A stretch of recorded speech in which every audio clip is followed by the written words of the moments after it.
오늘도 예배에 나오신 여러분을 축복합니다. 우리가 예배에 나온 것은 영적 전쟁입니다. 여러분 이기고 승리한 줄로 믿습니다. 오늘도 여러분 예배 가운데서 생임을 얻고 일주일도 평생을 승리하는 승리자가 되기를 주 이름으로 축원합니다. 하나님은 세상을 아름답게 창조하셨습니다.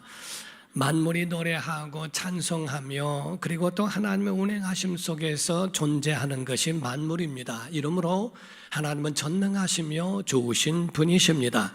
하나님은 그의 백성들을 사랑하셔서 구약에는 이스라엘 백성들을 사랑하셨고 신약에는 예수 그리스도를 구주로 믿어 구원받은 하나님의 자녀들을 사랑하시니 하나님의 성품은 사랑이십니다.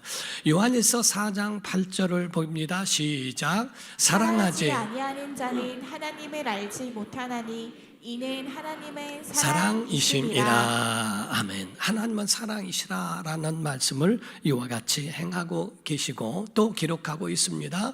이와 같이 하나님은 은혜로우시며 자비로우신 우리의 아버지이시기도 합니다. 단지 우리가 죄를 범하여 하나님 앞에서 타락함으로 하나님을 떠나게 되어버렸죠. 그 타락한 인간들은 하나님의 영광에 이르지 못하게 되었습니다. 로마서 3장 23절입니다. 시작.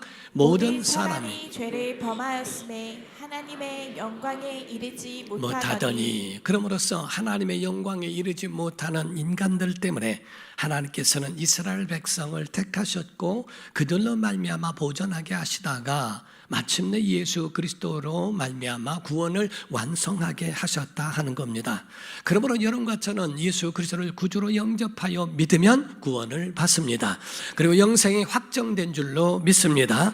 그러므로 여러분과 저는 예수 그리스도 안에서 살아가는 그리스도인이 되었다 하는 거죠. 그런데 성경에 보면은 유대인이나 또한 지금 예수 그리스도를 믿는 사람들이나 모두에게 대하여 우리에게 가르쳐주고 또 중요하게 알려주고 있는 것은 어릴 적부터 하나님의 말씀을 알게 하는 것에 있다 하는 겁니다. 하나님의 마음을 알아야 하나님이 원하시는 것, 원치 않으시는 것을 분별할 수 있죠. 그래서 하나님이 원하시는 대로 우리가 살아야 하고 하나님이 원치 않으면 그것을 떠나 행하지 않는 것이 우리의 믿음의 순종이요 행위라 할 수 있을 겁니다. 우리가 보더라도 사랑하는 사람이 있으면 그 사랑하는 사람을 더 알아가기를 원하지 않겠습니까? 사랑하는 사람이 좋아하는 것 그것은 따라서 행하고 닮아가기를 원하고 그리고 사랑하는 사람이 원치 않는 것은 굳이 그거를 행하려고 하지 아니하고 그거를 포기하고 양보하면서 살아가려고 하는 것처럼 하나님이 무엇을 원하시고 원치 아니하시는가를 알아야 하지 않는가. 우리가 요리 가운데도 위험한 요리가 있죠. 우리가 보고 요리 같은 요리가 있습니다. 그러면 그 보고 같은 거는 전문성 있는 사람이 요리하지 않으면 그거를 먹고서도 죽을 수밖에 없다는 겁니다. 상한 음식에 대하여서도 분별하고 구별을 해서 아까워도 버려야 하는 것처럼 우리가 신앙인이라고 하면은 예수 그리스도에서 내가 행복해도 버려야 할 것이 있고 내가 원치 않아도 행해야 하는 것이 성경에 있다는 겁니다. 그러므로 성경에 토라라고 해서 하나님의 계명의 말씀이 613가지가 있는데 248가지는 하라 하는 말씀으로 하나님이 원하시는 것으로 적극 권장하고 있지만 365가지에 대한 계명은 하지 말라. 왜? 우리가 거기에 대하여 해롭게 되어지고 그것이 하나님이 원치 않는 것으로 인하여 우리가 위험해질 수 있기 때문에 이로 말미암아 말씀을 지킴으로 인하여 영혼을 지키고 가정을 지키고 그리고 나라와 민족을 지킬 수 있는 길이 되기 때문에 우리가 가장 먼저 해야 될 것은 하나님을 알아가야 한다 하는 겁니다. 우리가 선악과 같은 경우도 에덴 동산에서부터 시작이 되죠. 다 허용된 게 아니고 선악과 안에서도 먹을 수 있는 것이 있고 먹지 말아야 할 것이 있는 것처럼 우리가 예수 안에서도 행해야 될 것이 있고 행하지 않아야 될 것들을 분별하게 하셨다 하는 겁니다. 그렇다면 하나님의 말씀은 우리에게 과연 어려운가? 과연 우리에게 버겁고 무겁고 부담이 되는가? 그렇지 않다는 겁니다. 오늘 말씀에 신명기 30장 11절에서 14절을 보면 내가 오늘 내게 명령한 이 명령은 내게 어려운 것도 아니요 먼 것도 아니라 하늘에 있는 것이 아니니 내가 이르기를 누가 우리를 위하여 하늘에 올라가 그의 명령을 우리에게로 가지고 와서 우리에게 들려 행하게 하랴 할 것도 아니다. 이것이 바다 밖에 있는 것이 아니니 내가 이르기를 누가 우리를 위하여 바다를 건너가서 그의 명령을 우리에게로 가지고 와서 우리에게 들려 행하게 하랴 할 것도 아니라 오직 그 말씀이 내게 매우 어디에요? 가까워서 어디에? 내 입에 있으며 또 내 마음에 있음즉 내가 이를 행할 수 있다라고 말씀하신 거예요. 하나님의 말씀이 내 입에 있고 하나님의 말씀이 내 마음에 있다면 어렵지 않다. 그것은 너희가 능히 행할 수 있다라고 말씀하고 있다는 사실입니다. 하늘에 있는 것도 아니고 바다에 있는 것도 아니고 너희 마음에 있고 내 입술에만 있으면 얼마든지 가능하다고 하는 겁니다. 그래서 어릴 적부터 유대인들은 하나님의 말씀을 가르쳤어요. 그 말씀을 가르칠 때에 사용했던 그 도구가 기도할 때 쓰고 또 신앙생활하면서 그 말씀을 가까이 하는 그러한 영적 신앙적 도구로서 테필린이라고 표현하는데, 이 테필린은 곧 말씀 상자가 있어서 그 안에 4가지 방이 있고 그 안에 하나님의 말씀을 그 지시하신 대로 적어서 거기다가 써 넣는 것을 가르쳐 말씀을 합니다. 우리가 그 사진 하나를 보면 사진 가운데에 머리에 이마에 있죠. 저게 테필린입니다. 두 번째로 보면, 그리고 이 어린아이에게도 있죠. 그리고 왼쪽 팔에 끈이 있고 그 가운데도 또 말씀 상자가 있습니다. 그리고 또 세 번째 사진을 보면 아버지와 또 아들이 둘이서 똑같이 그 의식을 행하면서 하나님의 말씀을 가까이 하는 것이 무엇인지를 가르쳐주고 배우고 있다는 겁니다.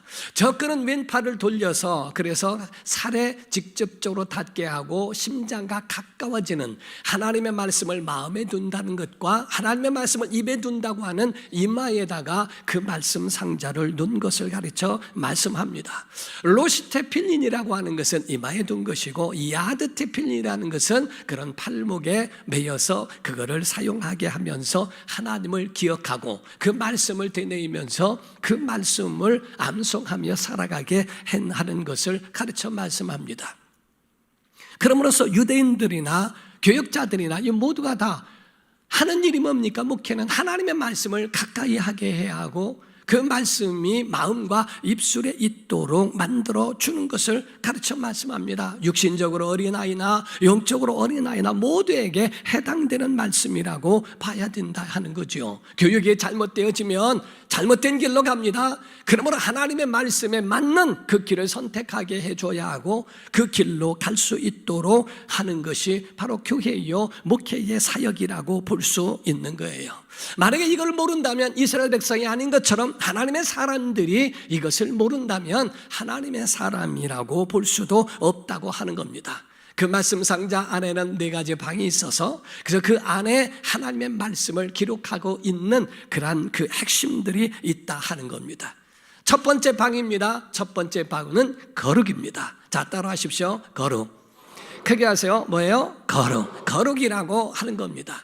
하나님의 말씀 가운데 첫 번째 명령하신 그 말씀에 대한 것은 거룩입니다. 출애굽기 13장 1절에서 3절을 봅니다. 보게 되면 여호와께서 모세에게 일러 이르시되 이스라엘 자손 중에서 사람이나 짐승을 막론하고 태에서 처음 난 모든 것은 다 거룩히 구별하여 내게 돌리라. 이는 내 것이니라 하시니라. 모세가 백성에게 이르되 너희는 애굽 곧 종되었던 집에서 나온 그 날을 기념하여 유교병을 먹지 말라. 여호와께서 그 손의 권능으로 너희를 그곳에서 인도해 내셨음이니라. 하나님이 너를 구원했지. 그 애굽 땅 종되었던 집에서 건져냈지. 그것은 너에게 복 주려고 한 게 아니야. 복보다도 먼저 너희가 기억해야 될 것이 있어. 거룩이야 라고 하는 말씀입니다. 하나님이 너희를 건져줬으니 거룩하라. 그래서 홍해를 건너면서 애국과 단절하라. 세상과 단절하고 하나님 말씀으로 가까이 하라 라고 하는 하나님의 말씀에 대하여 거룩하라는 하나님의 명령이 그 속에 들어있는 겁니다. 애굽 땅 종되었던 집에서 모세를 통하여 건져낸 목적은 그들에게 복 주시기 위함이 아니라 거룩하게 하시려고. 여러분 거룩하기를 주님으로 축원합니다. 하나님의 말씀에 대한 이런 거룩한 것이 우리 속에 우리의 마음뿐만 아니라 우리의 삶 속에서도 그렇게 되어야 한다는 거죠. 그래서 출애굽기 13장 8절에서 9절을 보면 너는 그날에 네 아들에게 보여 이르기를 이 예식은 내가 애굽에서 나올 때에 여호와께서 나를 위하여 행하신 일로 말미암음이니라 하고 이것으로 네 손의 기호와 내 미간의 표를 삼고 여호와의 율법이 내 입에 있게 하라. 이는 여호와께서 강하신 손으로 너를 애굽에서 인도하여 내셨습니다. 이렇게 말씀을 하죠. 그래서 그거를 의식을 행하면서 그 아이에게 하나님이 우리를 애굽 땅 종되었던 집에서 건져내셨으니 우리가 이것을 기념하는 것이다. 그에 대하여 거룩하라 하는 것을 그들에게 일러줘라 라는 말씀입니다. 사랑하는 성도 여러분, 우리의 심령에 거룩이 있기를 주님으로 축원합니다. 그래서 교회의 목적도 마찬가지예요. 교회 나올 때에 복 받으려고 나오는 게 아닙니다. 첫 번째 여러분이 아셔야 되는 것은 교회 나오는 목적은 거룩함입니다. 하나님 앞에 거룩하여 예배하는 성도 되기를 주님으로 축원합니다. 그래서 우리가 초대교회나 이런 중세로 가다 보면은 수도사들이나 이런 사람들의 삶도 우리가 본받을 필요도 있다는 거예요. 그들의 삶 가운데 보게 되면 정말 거룩한 삶을 살려고 노력한다는 겁니다. 그래서 그들의 금식과 한국에 하고 있는 금식에 좀 차이가 있어요. 한국에 금식을 할 때는 내가 금식을 한 3일 정도 하는데 그 중간에 아주 귀한 손님이 오셨어요. 그러면 그 손님에게 대접을 하게 되죠. 그러면은 어떻게 합니까? 죄송한데 내가 지금 금식 중이라 식사는 못하지만 식사를 대접하겠다. 식사를 대접하면서 내가 식사하는 동안에 내가 대화를 해줄 테니 그리고 다 식사가 마친 다음에 저한테 이야기를 해주면 좋겠다 하고 양해를 구하고 금식은 진행하는 것이 한국입니다. 이스라엘의 수도사들이나 이런 사람들이 금식하는 것은 만약에 귀한 손님이 오거들랑 내가 그 금식하는 것을 숨기고 그리고 그와 함께 식사하라는 겁니다. 식사하고 난 다음에 그가 돌아간 다음에 하루를 연장하는 거예요. 그래서 수도사들이 가지고 있는 그 금식에 대한 그 생각이 그 사람을 배려하게 하고 그들로 해롭지 않게 하기 위한 부담되게 하지 않는 그런 행위도 들어있다는 거죠. 물건 살 때도 마찬가지입니다. 그들에게 있어서는 물건의 첫 번째 값을 부른다면 그 값을 그대로 돈을 줘라 라고 하는 겁니다. 원래 장사하는 분들은 세 가지 말을 합니다. 거기에 대해서 첫 번째 얼마 안 남습니다. 두 번째 그거 팔으면 본전입니다. 세 번째는 그거 팔게 되면 그렇게 팔면 손해봅니다. 요 세 마디 말을 하는데 내가 깎게 되면 그 사람 말이 거짓말이 되게 된다. 그래서 첫 번째 부른 것은 그 값을 주고 그리고 그것을 구입해라. 그리고 남은 돈은 그 사람은 돈이 목적이니까 남은 돈이 있다면 얼마 되지 않는 잔전이 있다면 그거를 그에게 돌려주어라 라고 이야기를 하는 것 그들의 삶이라는 거예요. 그들의 모든 마음속에서는 다 유익한 사람, 모든 사람들에게 유익을 주는 사람이 되게 하는 겁니다. 아니 적어도 해는 주지 말아야 한다는 거지요. 그러한 삶으로 살아가는 것은 오늘날 우리에게 대하여 귀감이 되어지고 신앙인들에게도 본받아야 할 일들이라고 보는 거예요. 성경이나 세상이나 세 종류의 사람이 있습니다. 유익한 사람이 있고요. 두 번째가 해를 끼치는 사람이 있고요. 세 번째로는 그에 대하여 무익한 사람도 있습니다. 아무 일도 하지 않으면서 오직 내 유익만 챙기고 해는 주지 않지만은 그냥 사람들에게 도움이 되지 않는 사람도 있더라 하는 거죠. 사도행전 18장 27절입니다. 아볼로라는 사람이 있어요. 아볼로가 아가야로 건너가고자 하므로 형제들이 그를 격려하며 제자들에게 편지를 써 영접하라 하였더니 그가 감의 은혜로 말미암아 믿은 자들에게 많은 뭐를 줘요? 유익을 주었다라고 표현합니다. 그러나 다음번에 보면 우리 성경에 말 디모데후서 4장 14절에서 15절입니다. 구리 세공업자 알렉산더가 내게 해를 많이 입혔음에 주께서 그 행한 대로 그에게 갚으시리니 너도 그를 주의하라. 그가 우리 말을 심히 대적하였느니라. 교회 안에서도 마찬가지로 그런 일을 하는 사람들도 있다는 거예요. 해를 많이 끼친 사람 너도 조심해 라고 일러주고 있는 바울의 이야기가 있죠. 그러나 11절에 보게 되면 누가만 나와 함께 있느니라 내가 올 때에 마가를 데리고 오라 그가 나의 일에 뭐하니라 유익하니라 유익하다고 표현합니다. 고린도전서 12장 7절에는 이런 말씀이 있어요. 시작.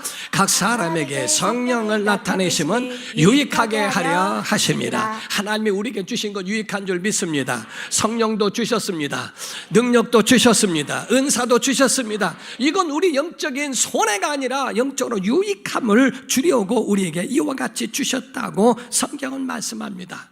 왜? 구별한 삶을 살게 하시기 위하여 이와 같이 행하셨다 하는 거예요. 우리 심령의 거룩함이 있기를 주 이름으로 축원합니다. 두 번째 방입니다. 두 번째 방에 있는 하나님의 말씀은 한마디로 헌신입니다. 뭐라고요? 헌신. 그게 뭐라고요? 헌신. 헌신이라는 거예요. 왜냐하면 내가 너를 건져냈으니까 애굽 땅 종되었던 고통의 그곳에서 너를 구하였고 너를 건져냈다면 하나님께 영광 돌려야지 당연한 거지 라고 하는 그 말씀입니다.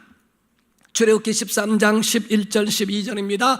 여호와께서 너와 내 조상에게 맹세하신 대로 너를 가나안 사람의 땅에 인도하시고 그 땅을 내게 주시거든 너는 태에서 처음 난 모든 것과 내게 있는 가축의 태에서 처음 난 것을 다 구별해서 여호와께 뭐하라? 돌리라. 수컷은 여호와의 것이니라 라고 말씀하죠. 16절에 말씀을 합니다. 이것이 네 손의 기호와 네 미갈의 표가 되리라. 이는 여호와께서 그 손의 권능으로 우리를 애굽에서 인도하여 내셨음이니라 할지니라 라고 말씀하죠. 구별하여 드려라. 하나님 앞에서 내가 건집을 받았고 그 은혜를 받았으니 받은 은혜대로 너는 그 앞에 하나님 앞에 헌신하고 하나님 앞에 돌려드려라. 사랑하는 성도 여러분, 하나님께 감동을 주고 많은 사람들에게 울림을 줄 수 있는 그런 감동의 삶, 이것이 구원받은 자의 헌신이요 그 삶이라고 성경은 말씀하는 거예요. 우리 속에 과연 이와 같은 울림이 있는가? 어떤 청소하는 분이 있었답니다. 미화원이라고 그러죠. 그가 청소를 하고 하면서 이것저것 하면서 부업으로 하고 있는 일이 거기서 폐지를 줍고 그리고 고철덩어리를 모아서 파는 거였습니다. 그래서 적은 돈이지만 그걸 모아서 그걸 또 용돈으로 쓰기도 하고 했다는 거예요. 한 번은 그걸 모으고 있는데 저쪽에서 초등학교 한 6학년짜리가 걸어오는데 차가 달려오는데도 그냥 오더라는 겁니다. 야, 여기 어디 거기 가냐고 소리를 질러서 그 아이를 건져냅니다. 아니 여기서 위험하게 그렇게 하느냐고 하고 아이를 봤더니 맹인이더라는 거예요. 너무 안타까워서 너 집이 어디니? 하니까 어디라고 그래. 가자. 그 아이를 데리고 그 집에 갔더니 할머니하고 둘이 살더래요. 그 아이를 보면서 마음이 너무 측은해서 자기가 모아놨던 돈을 가지고 안과를 찾아갑니다. 안과에서 아이가 네 눈을 뜰 수 있느냐고 물었더니 검진을 다 하고 보더니 수술은 가능한데 망막을 기증하는 자가 있으면 할 수 있을 것 같다. 그래서 그럼 그때까지 기다리자. 어느 날 그 아이에게 내사자가 나타나서 망막을 기증하게 되었고 그 아이가 개안 수술을 통하여 눈을 뜨게 됐다는 겁니다. 그래서 눈을 뜨는 걸 보면서 너무 고마워하고 막 펄펄 뛰면서 기뻐하는 모습을 보면서 이분이 너무 그 마음속에 보람도 느끼고 행복을 느꼈다는 거예요. 그래서 나는 이 일을 해야 되겠다. 그래서 맹인만 있으면 붙들어다가 안과에서 개안 수술을 시켜서 그 사람의 앞길을 열어준 사람만, 그 청소부가 한 사람만 117명입니다.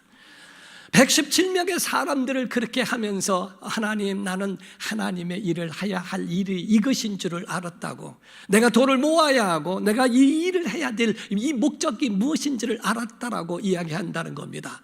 그런데 얼마 후에 신비한 일이 일어났다는 거예요. 문만 열으면 고철 덩어리하고 폐지가 하나 다 있어가지고 그전에는 돌아다니면서 수고를 했는데 그 집에다가 다 갖다 놔서 그냥 그걸 실어다가 갖다가 돈으로 바꾸기만 하는 그런 일들이 있게 되더라는 거예요.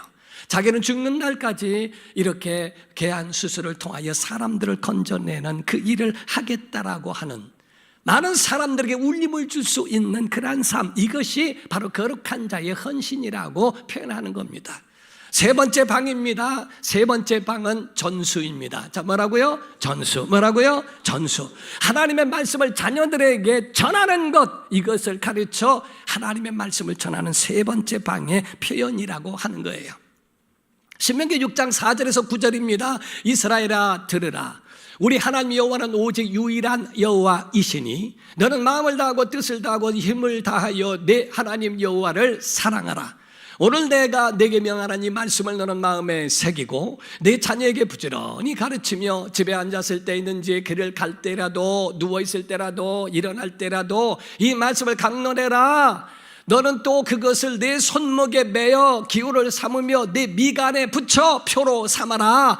또 내 집 문설주와 바깥문에 기록할지니라. 하나님의 말씀을 이와 같이 말씀 상자에다 놓고 끝까지 잊어버리지 마. 가르쳐. 이거를 자녀들에게 전수해. 믿지 않는 자들에게 알게 하고 그들에게 알게 해주는 이 일을 전수하는 일을 행하라고 그렇게 계속적으로 그를 전수케 하더라는 거죠. 이것이 바로 성경의 세 번째 방해 테필린이라고 표현하는 겁니다. 과연 전수가 되는가? 어떤 목사님의 간증을 들었습니다. 정말 훌륭한 목사님이거든요. 그런데 그 목사님이 부흥회를 많이 나가고 하는데 딸과 아들 둘이 있었다는 거예요. 둘 다 주의 종이 되기를 원하는 마음이 그 속에 가득했다는 겁니다. 한 번은 부흥회를 갔는데 거기에 목사님 따님이 있었는데 아직 결혼을 안 하고 있더래요. 그래서 결혼을 해야 되지 않냐 그랬더니 목사님이 발이 넓으시고 많은 분들을 아시니까 좀 중매 좀 해달라고 그러더래요. 어떤 사람을 원하느냐고 했더니 우리 아빠 같은 사람이면 된다고 하더래요. 너무 목사님이 충격을 받고 그날 집에 와서 딸을 불렀답니다. 너도 혼기가 됐는데 왜 결혼을 안 하냐? 그랬더니 아빠가 그럼 중매하세요 그러더래요. 어떤 이상정을 원하냐 했더니 아빠만 빼고 다 된다고 그러더래요. 너무 충격을 받았다는 겁니다. 아들에게도 야 우리 아버지도 목사님이시고 나도 목사이고 그러니 너도 목사가 되면 어떻겠냐 그랬더니 아빠 목사 빼놓고 다 될게 그랬더라는 거예요. 말씀을 전수하고 내가 하는 일을 좀 같이 좀 했으면 좋겠는데 그게 전수가 안 돼서 너무 마음이 아프다고 상하다고 하는 말씀을 들은 적이 있습니다. 사랑하는 성도 여러분, 성경에 하나님 말씀을 전수하는 것, 나옴이라는 사람이 있어요. 이방 땅에 갔지만은 자녀들도 다 잃고 남편도 잃었지만은 룻이라고 하는 여인에게 대하여 말씀이 전부 전수가 됩니다. 그 룻이라고 하는 그 여인이 나오미 시어머니에게 뭐라고 합니까? 어머니의 하나님이 내 하나님이고 어머니의 백성이 내 백성입니다 라고 말합니다. 여러분, 우리의 자녀들에게도 여러분을 따르는 모든 사람들에게도 똑같은 이런 고백이 있기를 주의 이름으로 축원합니다. 이 말씀이 그들에게도 똑같이 나와야 될 것이 아니냐 이 말이에요. 아브라함에게도 이삭을 바치는 일을 합니다. 똑같습니다. 아브라함도 이삭과의 관계 가운데 아브라함만 드립니까? 이삭은 도망가려면 얼마든지 도망갈 수 있지만은 아버지의 말씀에 순종한 것은 같았다는 거예요. 아버지 앞에서 가지고 있는 그 신앙이나 이삭이 가지고 있는 신앙이 다르지 않더라는 겁니다. 바로 이와 같은 유대인의 말씀에 의하여 살아가는 방식이 이와 같이 다르다는 거예요. 성인식도 다르다고 그래요. 한국 같은 경우는 성인이 되면 아르바이트를 나갑니다. 성인이 되면 가난을 극복하기 위하여 이것저것 다 해보면서 사회 경험을 쌓으라고 말을 합니다. 그런데 유대인들에게 있어서는 성인식이 성인이 될 그때에 친척들이 다 와서 이 성인식만큼은 참여를 한다고 그래요. 그들에게 다른 것을 주는 것이 아니라 돈을 주는데 작은 돈을 주는 것이 아니고 그에게 주는 돈은 굉장히 많은 돈을 준다는 겁니다. 최하가 2억 정도가 되고 그리고 많이 주면은 10억 정도의 그것을 성인이 되는 아이에게 그 돈을 저축하게 하고 그 돈으로 살아가게 한다는 거예요. 그래서 유대인의 성인식에 성인이 된 아이들은 돈 때문에 걱정하는 것이 아니라 바로 이것으로 어떻게 사용하며 어떻게 거룩하며 내가 정말 이를 위하여 사용할 수 있는 그것을 배우면서 인생 사는 것을 배운다는 거죠. 삶에 있어서 먹는 것과 마시는 것에 전전긍긍하면서 그거를 극복하는 것보다는 바로 가지고 있는 이 어른들의 주어진 이것을 어떻게 낭비하지 않고 허비하지 않으면서 이거를 사용할 수 있을까를 배우면서 살아가는 것을 성인식의 그 일부라고 표현을 합니다. 사랑하는 성도 여러분, 하나님의 말씀이 자손들에게 이어지게 하기를 주의 이름으로 축원합니다. 네 번째가 축복입니다. 자, 네 번째가 뭐라고요? 축복. 네 번째가 뭐라고요? 축복의 역사가 있어야 한다는 거지요. 하나님의 약속이 그 안에 있습니다. 신명기 11장 8절에서 12절입니다. 그러므로 너희는 내가 오늘 너희에게 명하는 모든 명령을 지키라. 그리하면 너희가 강성할 것이요 너희가 건너가 차지할 땅에 들어가서 그것을 차지할 것이며 또 여호와께서 너희의 조상들에게 맹세하여 그들과 그들의 후손에게 주리라고 하신 땅 곧 젖과 꿀이 흐르는 땅에서 너희의 날이 장구하리라. 내가 들어가 차지하려는 땅은 내가 나온 애굽 땅과 같지 아니하니 거기에서는 너희가 파종한 후에 발로 물대기를 채소밭에 댐과 같이 하였거니와 너희가 건너가서 차지할 땅은 아니다. 산과 골짜기가 있어서 하늘에서 내리는 비를 흡수하는 땅이요 내 하나님 여호와께서 돌봐주시는 땅이라. 연초부터 연말까지 내 하나님 여호와의 눈이 항상 그 위에 있느니라. 믿으시면 아멘. 14절 15절까지 이어서 봅니다. 여호와께서 너희의 땅에 어떤 비? 이른 비, 또 어떤 비? 늦은 비를 어떻게? 적당한 때에 내리시리니 너희가 곡식과 포도주와 기름을 얻을 것이요 또 가축을 위하여 들의 풀이 나게 하시리니. 자, 내가 먹고 배부르 아멘 하세요. 내가 먹고 배부를 것이라. 내가 먹고 배부를 것이라. 정말 이와 같은 하나님의 약속이 그들에게 복으로 임하여진 것을 믿으셔야 한다 이 말이에요. 하나님의 복이에요. 하나님의 주신 그 복을 명령하신 그 선포의 역사를 가르쳐 말씀하고 있는 겁니다. 나일강은 강이 있어서 그걸 물대기를 합니다. 그래서 농사를 져요. 그런데 하나님이 주신 가나안 땅에 대한 그 하나님의 역사는 산과 골짜기가 많아서 거기서 내려오는 물로 흡수하고 거기에 되어지는 물로 물대기 할 필요 없다. 적당한 때에 이른 비를 주시고 적당한 때에 늦은 비를 주시리니 그 가운데 이것이 너무 빨라도 안 되고 너무 늦어도 안 되고 너무 많이 와도 안 되고 너무 안 와도 안 되는데 하나님 적당한 때에 그렇게 다 주시겠다는 거예요. 이스라엘에서 공부한 목사님들 이야기를 들어보면은 한번 예루살렘에서 장을 보면은요 고추 하나가 얼마나 큰지 고구마 이런 것이 상상할 수 없을 만큼 풍성한 것들을 구할 수 있다는 겁니다. 이와 같은 모든 것들이 뭐냐? 하나님 풍성한 은혜로 하나님이 채워주시겠다는 거죠. 그런데 조건이 하나 있어요. 신명기 11장 18절입니다. 이러므로 너희는 나의 이 말을 너희의 어디에? 마음과 어디에? 뜻에 두고 또 그것을 너희의 어디에? 손목에 매여 기호로 삼고 너희 어디에? 미갈에 붙여 표를 삼을 때 하나님이 역사하신다 이 말이에요. 하나님의 말씀에 순종할 때 역사가 일어나는 거지. 하나님과 전혀 관계없고 나는 내 뜻대로 살고 주일에 그냥 한 번 오는 것으로 끝나고 내 삶은 여전히 세상 사람으로 살아가는 자들에게 그래도 복은 줄 거라고 그렇게 오해하거나 착각하지 말라는 것을 가르쳐 말씀하는 거예요. 하나님이 너에게 복을 주신 것, 이걸 명령하신 이것은 결단코 어려운 것이 아니다. 할 수 있다. 해봐라. 그러면 복 줄게. 그래서 하나님의 약속을 가르쳐 말씀하는 겁니다. 입에만 있고 내 마음에만 있다면.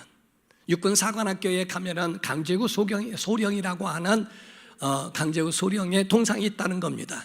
그 강제구 소령에 대하여 아시는 분들이 있죠. 그 교과서에도 옛날에는 나오고 있어요.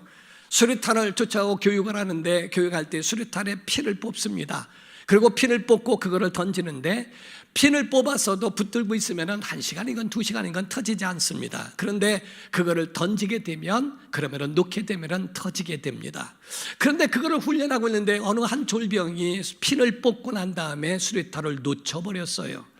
다리가 굳어서 움직이지 못하고 그거를 터질 수밖에 없는 상황에 있을 때 그 강제구 소령은 자기 몸을 던져서 수류탄을 감싸고 자기 몸은 산산조각이 납니다. 산산조각이 났어도 거기에 옆에 있는 사람만 다쳤지 죽은 사람이 하나도 없어요.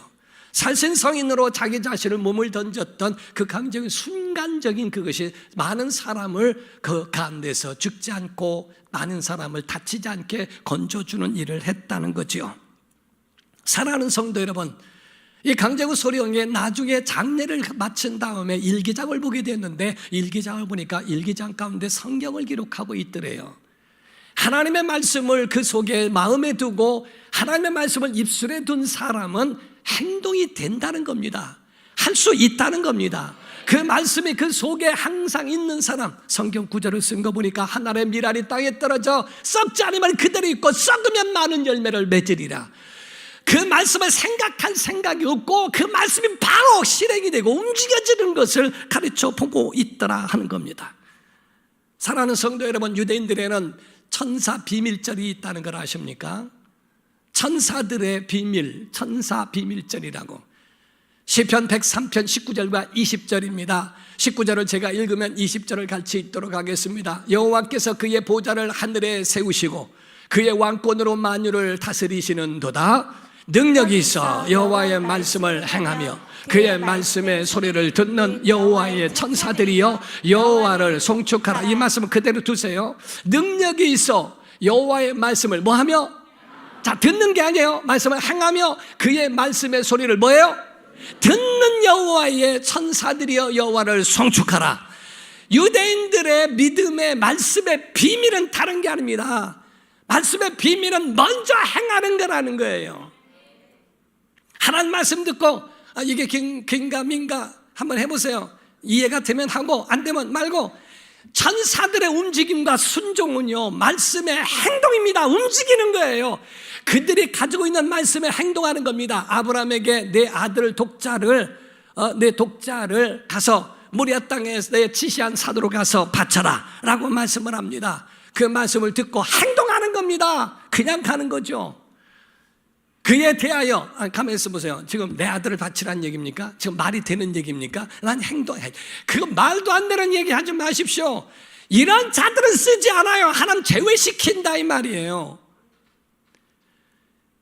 우리가 전생에 의하면 이런 말이 있어요. 아브라함이 이삭을 데리고 모리아산에 가서 그런 일을 있죠. 여호와 이레의 역사를 행하죠. 정말 바치려고 했는데 하나님이 그를 막으셔서 그를 돌려주셨어요.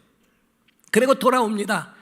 사라하고 전혀 사라하고 상의하지 않습니다. 왜냐하면 사라하고 상의하게 되면 사라가 나부터 죽이고 가라고. 어떻게 금쪽 같은 아들을 데리고 갈 수 있겠냐고, 나부터 죽이라고 그 앞을 막을 수밖에 없게 될 수 있기 때문에 아브라함은 사라에게 상의하지 않고 그냥 가버리는 겁니다. 그래서 전승에 의하면 믿지는 마세요. 그냥 전승이에요. 성경은 아니에요. 돌아온 다음에 3일 갔다 3일 돌아오니까 한 일주일을 갔다 왔는데 사라가 아브라함한테 아니 어디를 그렇게 아들하고 잘 다녀오셔? 하고 물었대요. 그랬더니 아브라함이 하는 말이 사실은 말이야 하나님이 계시를 하셨는데 나보고 아들을 바치래. 그래서 번제로 바치라고 그래서 이 아이를 데리고 가서 모리아산 그 땅 산에서 내가 바쳤는데 하나님이 이와 같이 산양을 준비해서 이렇게 해서 내가 데리고 왔잖아. 기뻐서 얘기했는데 그 소리가 끝나자마자 사라가 그 이야기를 듣고 기절해 죽었대요. 믿지는 마요. 22장에는 모리아 땅에서 번제로 드리는 장면이 나오고요, 23장에 사라가 죽습니다. 하나님의 말씀은 행동이지 명사가 아니고 행동이라는 거예요. 하나님의 말씀은 그대로 읽고 명상하고 끝나는 게 믿음이 아니라는 겁니다. 믿음은 듣고 움직이는 거예요. 그 말씀에 따라서 움직여가는 겁니다. 마가복음 16장 19절 20절을 보면 이런 말씀이 있어요. 주 예수께서 말씀을 마치신 후에 하늘로 올려지사 하나님 우편에 앉으시니라. 제자들이 나갔어요. 두루 전파할 때, 움직일 때 주께서 함께 역사하사 그 따르는 표적으로 말씀을 확실히 증언하시니라. 이렇게 되어 있어요. 베드로가 주의 말씀을 들었을 때에 즉시 배와 그물을 버려두고 주님 따릅니다. 잠깐 생각 좀 해보고 일단은 내가 생각하고 납득이 되면 하고 아니면 말고 이렇게 간 사람이 없어요. 유대인의 믿음은 그렇지 않다는 겁니다. 삭개오야 내가 오늘 내 집에 유아이 됐다. 내려와라 가면서 가서 내 집에 왜 온다는 거예요? 나 좀 생각 좀 해보고. 듣고 하는 것이 아니라 행동하는 겁니다. 움직이는 거예요. 여러분 움직일 때 하나님 역사하시는 거예요. 여러분 표적은 바로 우리가 움직일 때 따르게 되어 있는 겁니다. 우리가 말씀에 순종할 때, 성경은 과학과 달라요. 과학이라고 하는 것은 행동되어진 것을 우리가 믿는 거지만은 신앙은 믿을 때에 역사가 일어나는 겁니다. 믿으면 하나님의 영광을 보리라고 그랬지, 영광을 보면 믿으란 말씀이 없어요. 하나님의 영광은 믿어야 보는 겁니다.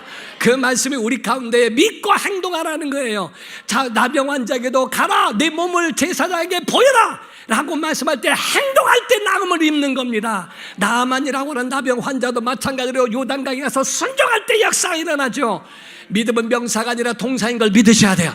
하나님의 말씀이 여러분 속에 여러분을 움직이게 하고 그분 앞에 여러분의 인생을 던지기를 주 이름으로 축원합니다. 사랑하는 성도 여러분, 거룩하기를 주 이름으로 축원합니다. 사랑하는 성도 여러분, 헌신하기를 주 이름으로 축원하고요, 그 말씀을 전수하기를 주 이름으로 축원하고요, 하나님의 베푸신 그 큰 복이 여러분과 가정에 넘치기를 예수 이름으로 축원합니다. 기도하겠습니다. 이 시간에 기도할 때 하나님, 우리가 말씀 들고 걸어가겠습니다. 그 말씀 들고 행동하겠습니다. 명사적 믿음이 아니라 동사적 믿음 갖겠습니다.